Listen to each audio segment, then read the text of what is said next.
ډېر خلک به پکې ناست دي دلته او که څو ناست نه وي کورونو کې اوري واورې وري ځکه چې دا منبر چې که دا د حق د بیان دپاره جوړ شوی چې دلته څه نه څوک حق بیان نه کړي که نه بیا مرګ په کار نه دی مولا ته زموږ ټول نه یادومه ای به داسې کې به داسې خلک ناست چا به جرګې کوي ټول نه یادومه خو قسم دی چې خلکو کې جرګو والا چې که نه په خلکو کې وینې وچې کړې دوی ګور یاره جګړې په خپل منځ کې 10,000 راشي 50 زره ضمانت ته والي او چې لږ کش کړه پوکوي ضمانت ته زبردوزي بیا نمک منډۍ کې هلته چې په کړیانې خوري مړه کور کې ساګو درک نه لګي او بیا د پردي مال باندې بیا ځې نمک منډۍ کې کړیانې ور باندې خوري دا مسلماني ده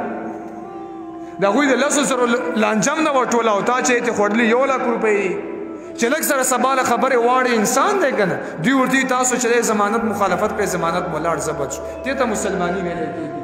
په دې باندې مالونه دولتونه پیدا کوي مړه که په دغه ورځ زهر هم خوړلي وای دا خېټه خو به ډکه وای که نه چې په ارامو باندې تا چې دی په نمک منډۍ کې چې د نرۍ غوښې کړیانې خوړلې زهر دې ولې نه خوړل تا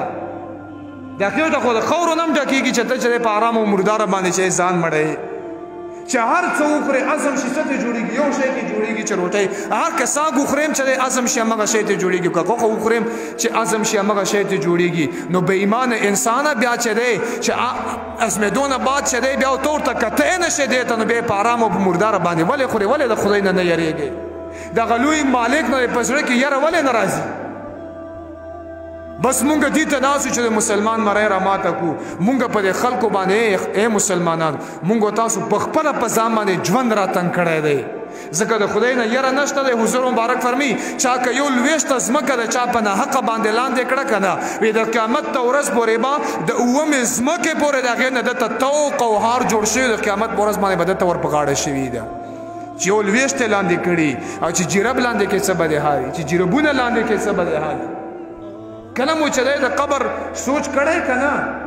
نه بس غریب و کمزور او یتیم ګورو ورځو په مری ورته کینو دغه مال هم خورو دغه جایداد هم خورو نه د خدای نه یره شته نه د حرامو نه ځان ساته شته ځان په شرمونو شرمولی په لویه لاره کې مو ځان اچولی به د حرامو مرداره باندې ور پراته یو بیا د مسلمانۍ دعوې ولې کوئ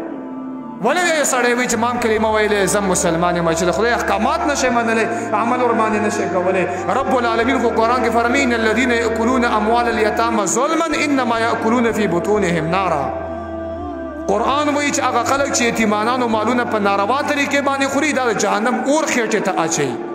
وسیصلون سعیرا رب فرمي زر چې لمبې وهونکي اور ته به هم ور داخل شي او که دنیا کې دا کارونه او که خیر دی یو ورځ را روانه ده چې دغه خاورو دغه ځمکې منځ ته به تم ور داخلېږي او دا غریب به